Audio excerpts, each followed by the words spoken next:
Well, this is Money Moves. It's brought to you by 27/4 Investment Managers, and this is where we discuss with you your personal finances, a whole number of concepts that you've got to be mindful of when you prepare your wealth and financial management.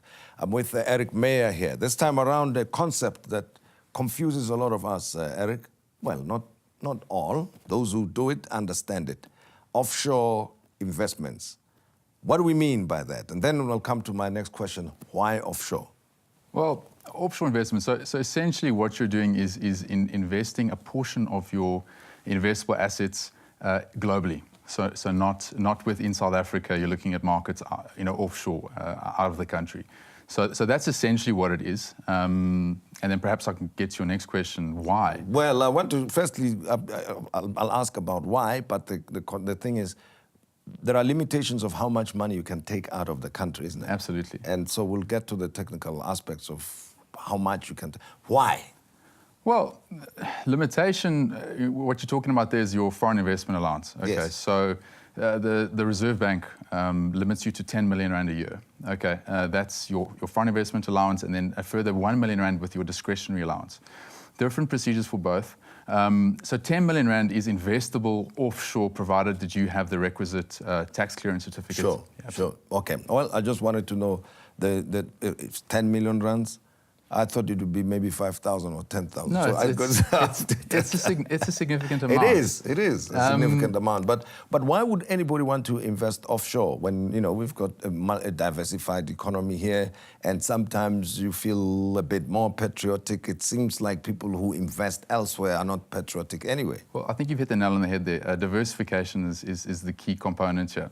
So within your portfolio, what you're looking for is a diverse source of return. So a lot of if you are solely invested in South Africa, you are solely exposed to South African risk and return. If you have a portion of your investment offshore, you're looking at multiple sources of return from global markets. So that's the one aspect of it. The other aspect is basically an insurance on currency weakness. So, to the extent that the rand will devalue or has devalued, you will then get the upside within your investment going forward. And I've had things like, the emerging markets versus the established markets. That gives you the opportunity as well to diversify that. Yes, so emerging markets versus developed markets. Different factors impact us. So, for example, South Africa is a commodity-based currency. So the Chinese slowdown has had an impact on us. They're demanding less commodities. That negatively impacts our economy.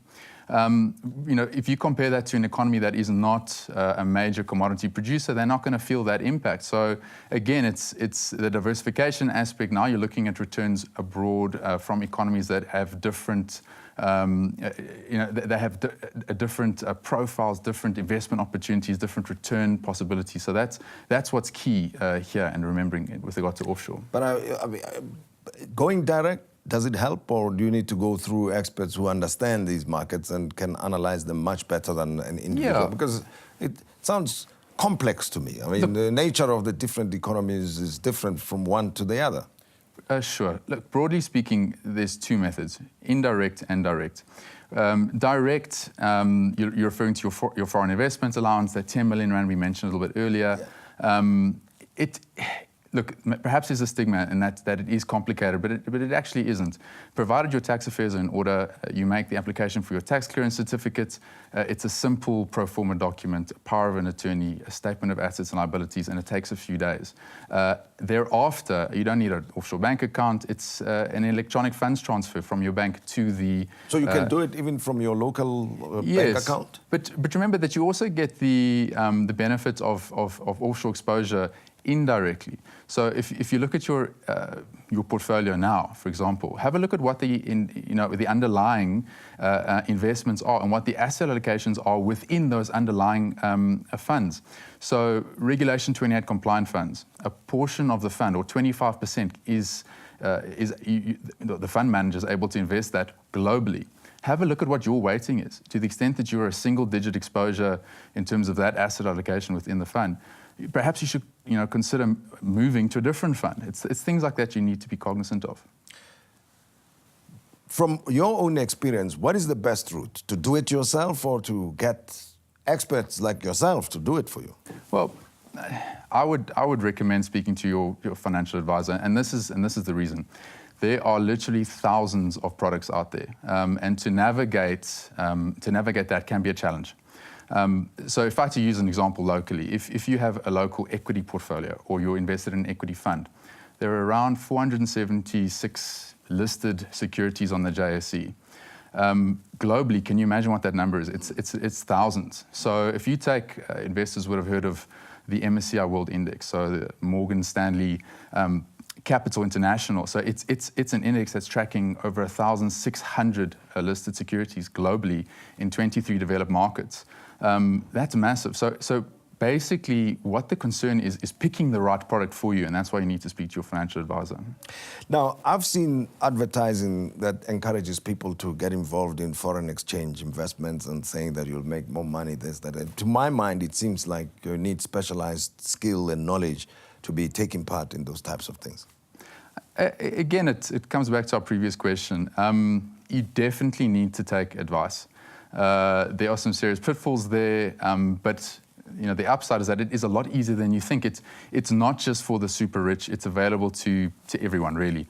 From indirect methods, which are brand feeder funds, for example, asset swaps, your underlying investment, which you can invest in via simple debit orders, small lump sums like 5,000 Rand, or the direct route, which we mentioned, much higher limits in terms of the investment there, a little bit more complicated in terms of the foreign investment application that you need to make. But you mentioned 5,000 Rand. Can it be as low as that you can invest offshore? Definitely. And if that's the case, then there are specific things, I suspect, that you've got to be mindful of.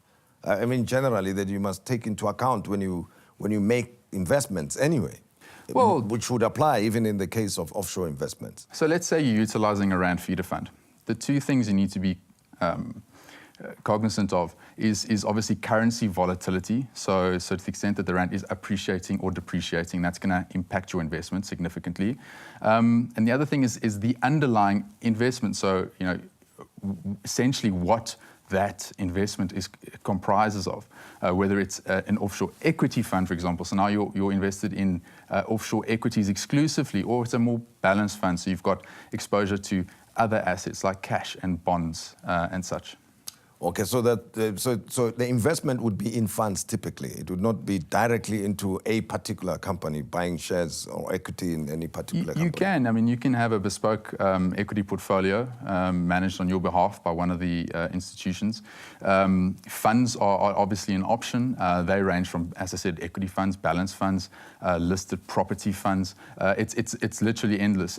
All those options are obviously available locally as well. But what's key here is that they're not isolated to the South African economy. And just getting to that, I mean, the South African economy is roughly a little more than 0.5% of the global economy, if you had to try and work out what the ratio is there. So it's roughly 99% of opportunity that you're not taking part in. All right, I was just about to ask the same question, that why would anybody want to invest offshore, obviously, except for those who may have huge amounts of money to invest. But it's for that diversity that you're talking about. Correct, diversification here is key. Okay, and the returns on investment, is there any standard measurement that one must always use as a rule of thumb, which markets to go into or which markets to stay away from? Yes, I think that's a good question. Developed markets typically have much lower interest rates relative to, let's say, an emerging market like South Africa. Okay, and what that translates to is lower growth, essentially. So the rate at which your investment will grow at may be perceived as lower than what you would expect to see in South Africa. Okay, so 5 or 6% versus 8 up to 12% locally. So you need to be cognizant of that. But it really, again, it boils down to the investor, his expectations, the time frame. So whether you're looking at short term, medium term, or long term, and obviously his risk, his appetite for risk is key. Eric Meyer, thank you very much for talking to us. And that's the lesson for us this evening. At least I learned something about offshore investments, what to consider when you are placing your money offshore. So that is what it's all about. And don't forget, grow your money, make it work for you. And we will be continuing with Tonight with Tim Modise.